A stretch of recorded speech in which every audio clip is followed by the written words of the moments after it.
Alright guys, back in another video, and this time we got Bobby again with Broly. If you guys saw the last profile of Bobby, and I'm pretty sure it was Broly, and then it was Broly before that again, probably.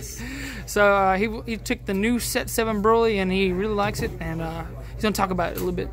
Alrighty guys, so in case you don't know, whenever you start the game, you put this leader in your leader area, you get to start the game with this Dormant Legend card in play. Alright, it's a field card.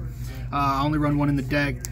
Whenever you take life on your opponent's turn, whether it go to your hand or to your drop area, you take a top card of your deck, place it under this card face up. When it has 3 or more cards under it, send this card and all the cards under it to the graveyard, and then you search your deck for a red 4-drop Broly from your deck and put it into play. The leader on this side, besides the Dormant Legend effect, it's just automatic crit, awaken, untap 1, draw 1. When he flips over to this side,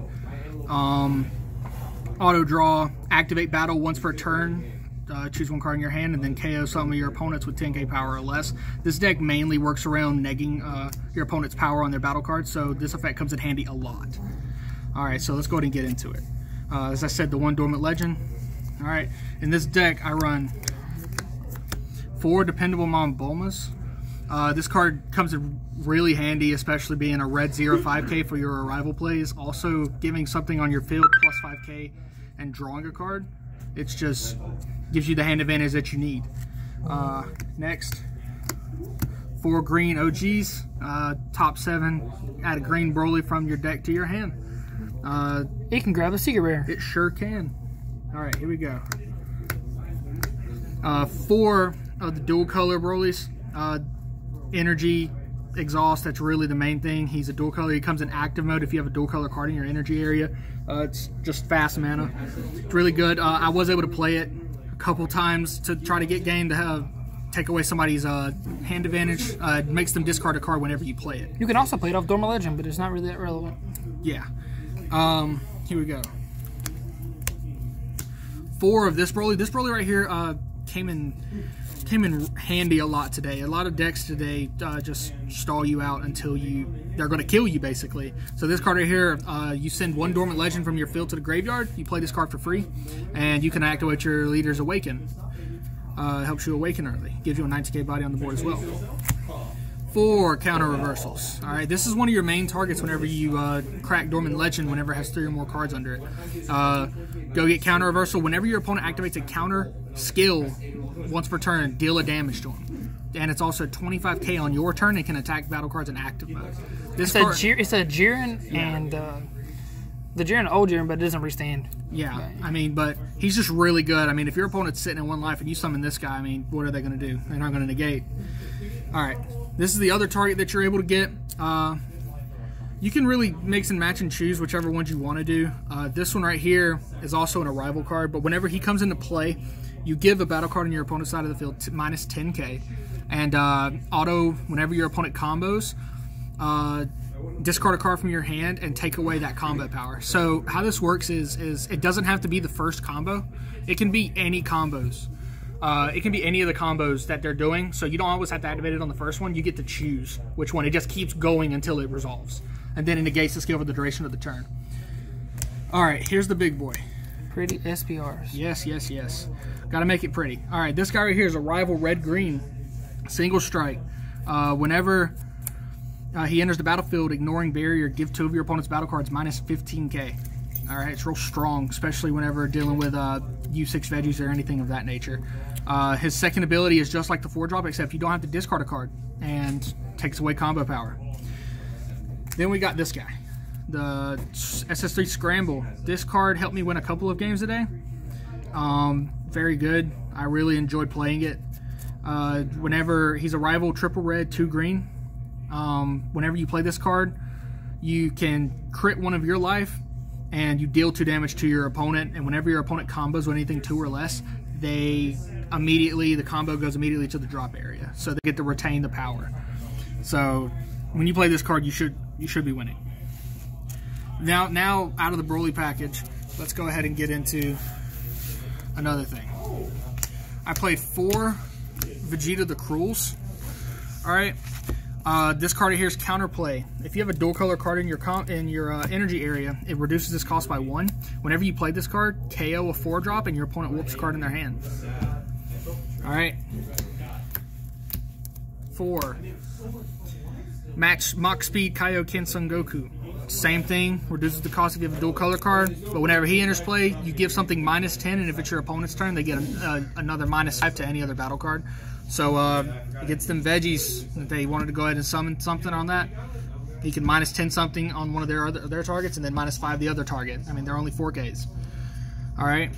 This right here is just the main aggression in your entire deck. Like, if you're going to be attacking on your turn, you're mostly going to be attacking with these cards and the arrival cards. You keep your energy open. And yeah, you're just keeping your energy open for your arrival plays and your response plays. That's it. Generic 4 super combos. I run this one. Being at 4 life, I mean, it's just super combo. I didn't choose anything else. 4 after image techniques. Card comes in handy. Doesn't negate the attack, but at the same time, not many people are going to combo over your 55 leader. One of the main things that I really like about this card is it gives something -10k for the duration of the turn. So whenever your opponent puts a big bat on the board or anything, one of their guys, you're able to -10k, and then hopefully pop it with your leader effect. Last but not least, 4 Denial of Hopes. Preemptive for red. If it has 20k or 20k power or less, it just gets put in the drop area instead. So, I mean, that's basically it. I really enjoyed playing this deck today. It was a lot of fun. The people I played against, every matchup that I had, the decks that I went against, they had to beat me if they were going to beat me. Nothing just clearly ran over my deck. So yeah, I mean, if you have anything to say, man. So one thing I do want to note about this deck that Bobby didn't really get into much detail about is that your opponent is basically forced to play into your counter plays to actually play, and that's his whole deck strategy, which is a cool thing about this format and a bad thing. And the same thing we have oh god, and this man just pulled a secret rare. He just pulled this SCR, and I need that card, and he knows it. So. Cool thing is, this deck, basically, it doesn't generate too much card advantage on the front side since the guy does not draw cards on the front side. But this guy right here, the Dormant Legend card at the beginning, is a free +1 at the beginning, and it crits your opponent's life. So it dwindles out your opponent's resources or just doesn't let them gain value from their life. And then eventually just puts a bunch of 15Ks on the board and arrivals and arrivals and arrivals. And it doesn't seem like you're going to lose, and then next thing you know, you're not able to combo over anything anymore. I mean, and you're not able to defend because every time you combo anything, he just puts it in the drop area with bad boys. So the deck is pretty straightforward to play once you get used to how these cards actually interact with each other and how the deck plays. Yeah, there's a certain skill level with this deck. I mean, I feel like the bad thing is if you really can't manage your resources and your energies, you will never be able to play this deck properly. Yeah, you've got to be able, if you're used to playing on your turn and everything, you've got to be used to being able to pass the turn with open mana, at least 2, and sometimes even 4. Like sometimes when I played him earlier, I felt like I just had to not play anything on my turn because it's just going to give him too much advantage. So I had to literally just keep being really patient until I got to the point where I could feel like I could really play into the thing. Big weakness with the deck is, though, the new Fu card is manageable for his deck, but if they're playing Bean, he has to waste too many cards to do all the arrival abilities and stuff like that. Definitely. Yeah. But side note, he does not play the red Gogeta, which is probably the most expensive arrival card because these are SR. You can get the regular SRs. The new Gogeta is actually the first arrival cards. The very expansion first arrival card.